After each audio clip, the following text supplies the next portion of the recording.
भगवान बुद्ध एक दिन वन से गुजर रहे थे। रास्ते में एक व्यक्ति जमीन खोद रहा था। बुद्ध विश्राम के लिए वृक्ष के नीचे बैठ गए। उस व्यक्ति को खोदते खोदते एक कलश मिला। कलश में हीरे जवाहरात भरे हुए थे। उसने सोचा, आज मेरा भाग्य जाग उठा है। उसने कलश बुद्ध के चरणों में रखा तथा कहा, भगवान, आपके आशीर्वाद से ही मुझे यह अकूत दौलत प्राप्त हुई है। मैं इसमें से कुछ रत्न आपको भेंट करना चाहता हूँ।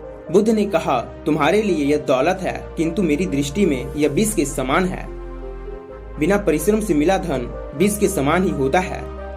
यह सुनकर वह व्यक्ति नाराज होकर कलश लेकर चला गया। उसने हीरे जवाहरात बेचकर संपत्ति खरीदी और दरिद्र से धनवान हो गया। किसी इस्राएलू ने राजा से उसकी शिकायत कर दी कि जमीन में दवा धन राजकोष का होता है। अमुक व्यक्ति ने उसे निजी काम में लाकर नियम का उल्लंघन किया है।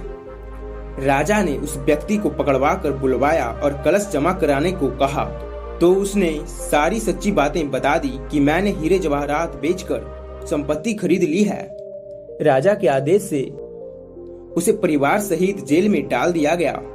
उसकी संपत्ति भी जब्त कर ली गई। एक दिन राजा जेल के निरीक्षण के लिए गया और उसने उस व्यक्ति से भी मिला। उस व्यक्ति ने कहा, राजन, मुझे जब वह कलश जमीन से मिला तो बुद्ध वहीं थे। उन्होंने मुझसे कहा था कि इसमें रत्न नहीं विष भरा है। यह सुनकर मैंने उनका अपमान किया था। आज जेल में रहकर मुझे अनुभूति हो रही है कि उनकी बातें बिल्कुल ही सच थी। बिना परिश्रम किए ही मिला धन विष के समान ही होता है। मैं एक बार भगवान बुद्ध के दर्शन कर उनसे क्षमा मांगना चाहता हूँ। राजा ने भगवान बुद्ध को सम्मानजनक अपने राज्य में आमंत्रित किया।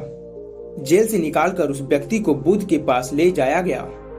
उसने उनके चरणों में बैठकर क्षमा मांगी तथा कहा, आपकी बात सत्य थी भगवान, कलश में वास्तव में विष था जिसने मुझे जेल भिजवाया। इसके बाद बुद्ध के आदेश से राजा ने उसे जेल से रिहा कर दिया। उसने उसी दिन से ही परिश्रम से प्राप्त धन से ही जीवन यापन शुरू कर दिया।